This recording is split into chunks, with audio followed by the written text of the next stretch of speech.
నాటుకోళ్ల పెంపకం అనేది అనాదిగా గ్రామీణులకు సాంప్రదాయబద్ధంగా వస్తోంది.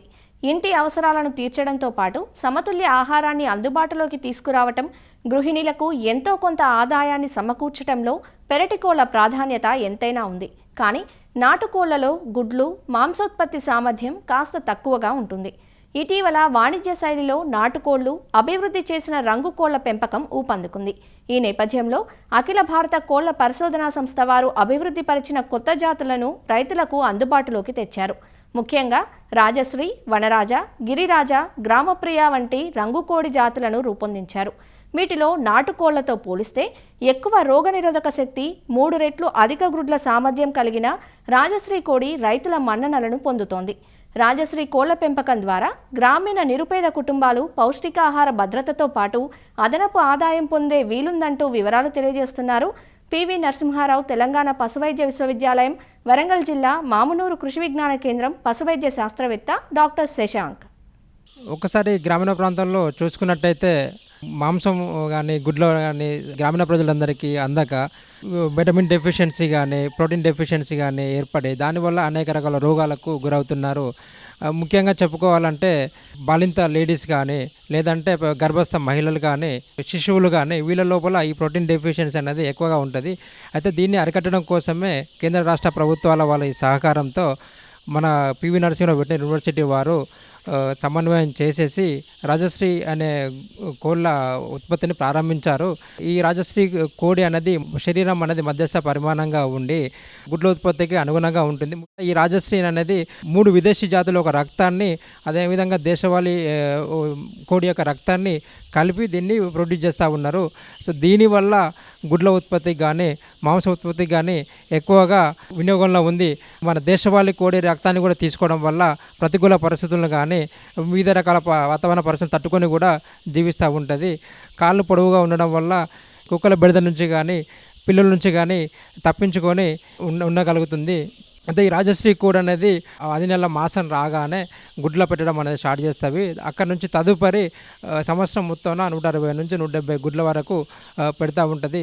దీనివల్ల గ్రామంలో ఉన్న పేదవారు కానీ రైతులు కానీ వాళ్ళ ఇంటిల్లిపాదికి ఆ గుడ్లను వినియోగించుకోవడమే కాకుండా బయట కూడా వాళ్ళు దీన్ని సేల్ చేసేసుకొని ఇన్కమ్ అనేది జనరేట్ చేసుకోవచ్చు.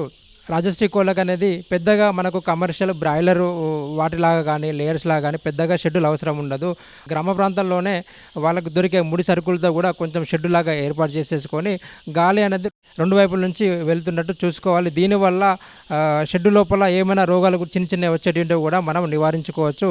అదేవిధంగా షెడ్యూల్ లోపల ఎప్పటికప్పుడు పెంటను అనేది తొలగించుకోవాలి. అయితే ఒకసారి యాజమాన్య లక్షణాలు చూసుకుంటే కనుక ఈ రాజశ్రీ కోళ్ళ పెంపకానికి పెద్దగా దానా అవసరం ఉండదు. బయట దొరికే గింజలను కానీ లేదంటే గడ్డిని కానీ క్రిములను కానీ ఇది తీసేసుకుంటూ దాని సామర్థ్యం మేరకు బరువును అనేది పెంచుకోగలుగుతుంది.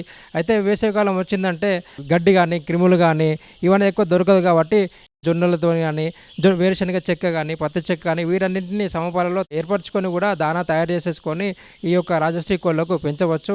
ఇదే కాకుండా హెడ్జ్ లూజర్ను వంటి స్వీట్ పొటాటో లాంటి పశుగ్రాసాలు కూడా మనం కోళ్ళ లోపల ఉపయోగించుకొని కూడా అధిక బరువును పెంచుకోవచ్చు.